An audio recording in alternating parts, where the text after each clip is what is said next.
పేదలకు అండగా సీఎం రేవంత్ రెడ్డి నేతృత్వంలో ఇందిరమ్మ ప్రభుత్వ పాలన కొనసాగుతుందని భూపాలపల్లి ఎమ్మెల్యే గండ్ర సత్యనారాయణరావు అన్నారు.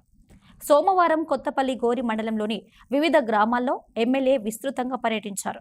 కొత్తపల్లి గోరి మండల కేంద్రంతో పాటు సుల్తాన్పూర్, వెంకటేశ్వర్లపల్లి, కోడరావుపేట, కొత్తపల్లి కే, నిజాంపల్లి, రాజక్కపల్లి, చిన్నకోడపాక గ్రామాల్లో ఇందిరమ్మ ఇళ్ల నిర్మాణ పనులకు ఎమ్మెల్యే టెంకాయ కొట్టి శంకుస్థాపన చేశారు. అనంతరం ఆయా గ్రామాల్లో ఇందిరమ్మ ఇళ్ల లబ్ధిదారులకు మంజూరీ పత్రాలను జిల్లా అదనపు కలెక్టర్, జెడ్పీ సీఈఓ విజయలక్ష్మి, జిల్లా హౌసింగ్ పీడీ లోకిలాల్, ఎంపీడీఓ, ఎంఆర్ఓలతో కలిసి ఎమ్మెల్యే గండ్ర సత్యనారాయణరావు ముఖ్య అతిథిగా హాజరై మంజూరీ పత్రాలను అందజేశారు.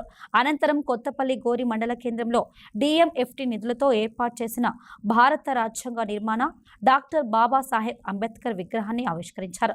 భావితరాలకు స్ఫూర్తి ప్రదాత రాజ్యాంగ నిర్మాత డాక్టర్ బిఆర్ అంబేద్కర్ అని ఎమ్మెల్యే అన్నారు.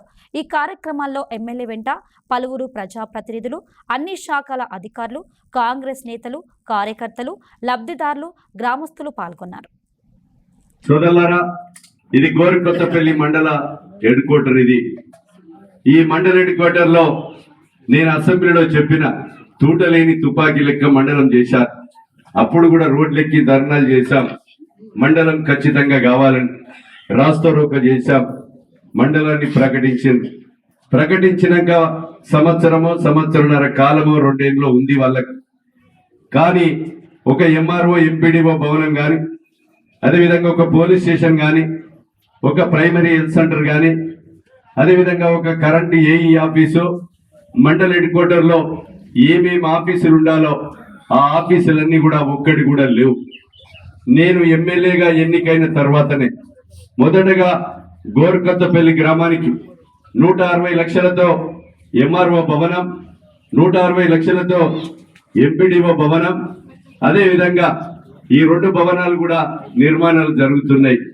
ఇంకా కూడా ముఖ్యమంత్రి దగ్గరికి పోయి ఇక్కడ పోలీస్ స్టేషన్ కావాలని నేను గత ఒక 10 రోజుల క్రితమే వెంట కూర్చొని ఫైల్ తెప్పించి ముఖ్యమంత్రితో సంతకం కూడా పెట్టించారు.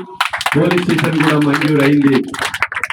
అతి త్వరలో భూమి 2 ఎకరాలు కూడా చూసి ఆ పోలీస్ స్టేషన్ కావాల్సిన క్వార్టర్స్ కానీ, బిల్డింగ్ కానీ మంజూరు చేయించి ఇక్కడ తాత్కాలికంగా ఒక సబ్ ఇన్స్పెక్టర్ తో పాటు కానిస్టేబుల్స్ ఫుల్ ఫ్లెడ్జ్డ్ గా బడ్జెట్ తో సహా దీర్ఘకాలికంగా భూమి ఉన్నంత కాలం పోలీస్ స్టేషన్ బడ్జెట్ తో సహా మంజూరీ చేయించానని మీకు ఈ సందర్భంగా నేను తెలియజేస్తున్నాను.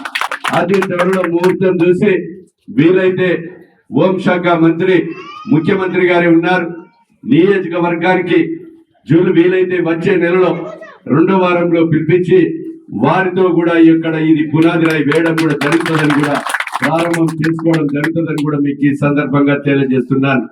ఇంకొకటి, ప్రైమరీ హెల్త్ సెంటర్ కావాలి. ఇక్కడ డాక్టర్ కావాలి, ఫార్మసిస్ట్ కావాలి, ఏఎన్ఎంలు కావాలి, హెల్త్ అసిస్టెంట్ కావాలి, ఫుల్ ఫ్లెడ్జ్డ్ గా ఒక హాస్పిటల్ కూడా కావాలని ముఖ్యమంత్రితో పాటు వైద్య ఆరోగ్య శాఖ మంత్రి మన నియోజకవర్గానికి వచ్చినప్పుడు ఇక్కడ గోరికొత్తపల్లిలో ఒక ప్రైమరీ హెల్త్ సెంటర్ కావాలని రిప్రజెంటేషన్ చేశా. అది ఫైనాన్స్ లో ఉంది. ఫైనాన్స్ క్లియరెన్స్ కూడా ముఖ్యమంత్రి వచ్చే ముందే దాన్ని కూడా ఫైనాన్స్ క్లియర్ చేసి దానికి కూడా ప్రైమరీ హెల్త్ సెంటర్ గోరికొత్తపల్లి కూడా పునాది రాయి వేయించడం మంజూరు జరుగుతుందని కూడా మీకు ఈ సందర్భంగా నేను తెలియజేస్తున్నాను.